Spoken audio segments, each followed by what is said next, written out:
Hello everyone and welcome back to the channel. Today we are going to be going through an election prediction for the 2028 presidential election between Pete Buttigieg and JD Vance. So I chose Pete Buttigieg and JD Vance because both of them are ahead in their polling. Pete Buttigieg is just barely ahead, and this is without Kamala Harris running. And then JD Vance is the clear frontrunner in the Republican primary because he is the current vice president. And to take a look at where we are today, Trump recently signed in the big beautiful bill, and you can see 64% of Americans view it as unfavorable, which I think could really hurt the Republicans' chances in future elections like 2026 or 2028 presidential election. Now we are going to go to the safe states for JD Vance, and that is Montana, Idaho, Utah, Wyoming, North Dakota, South Dakota, Nebraska's 3rd District, Nebraska at large, Kansas, Oklahoma, Missouri, Arkansas, Louisiana, Mississippi, Alabama, Tennessee, Kentucky, West Virginia, South Carolina, and Indiana.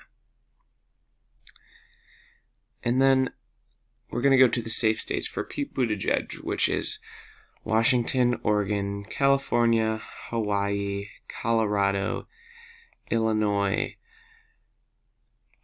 Vermont, Connecticut, Delaware, Maryland, D.C., Rhode Island, Massachusetts, New York.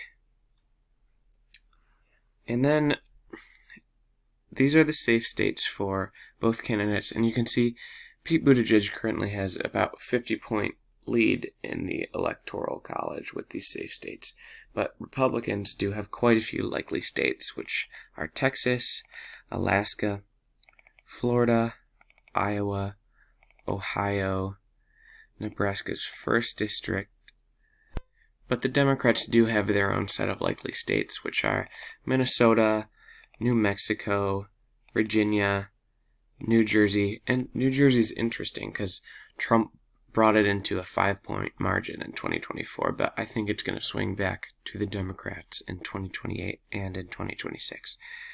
And we've got New Hampshire, we've got Maine at large, Maine's 1st District, and the Republicans also have a lean chance of winning Maine's 2nd District.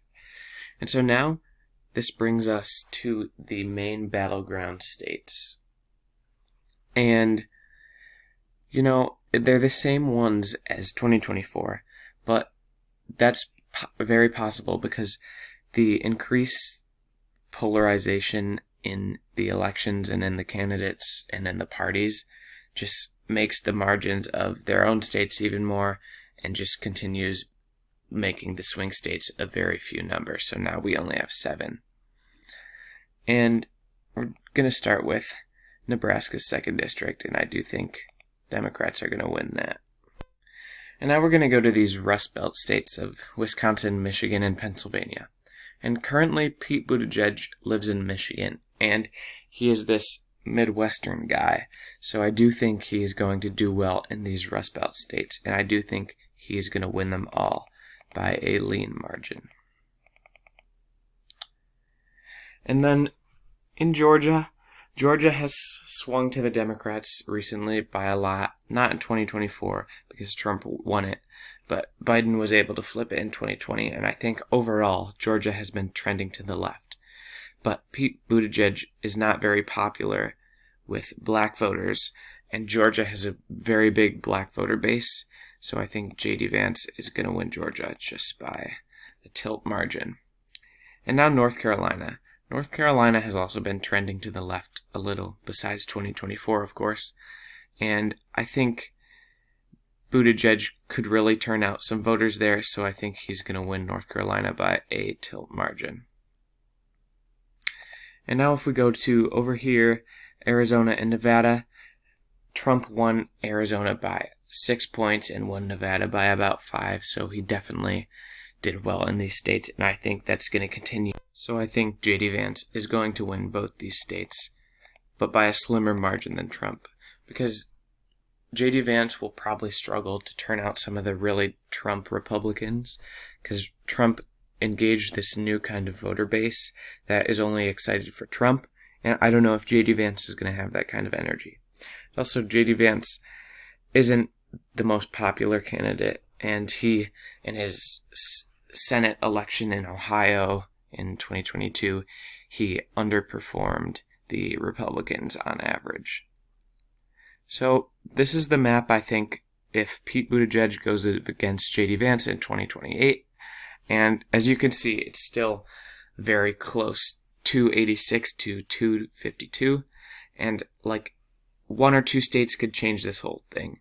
Like if J.D. Vance barely holds on to North Carolina, and then it's a lot closer and J.D. Vance just has to grab 1 more state.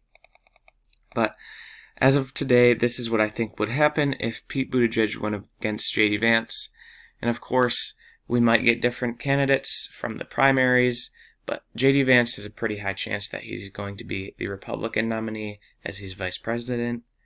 And if we do have Pete Buttigieg, I think he will lock up these so-called blue wall states, these Rust Belt states, and that will deliver him the election victory.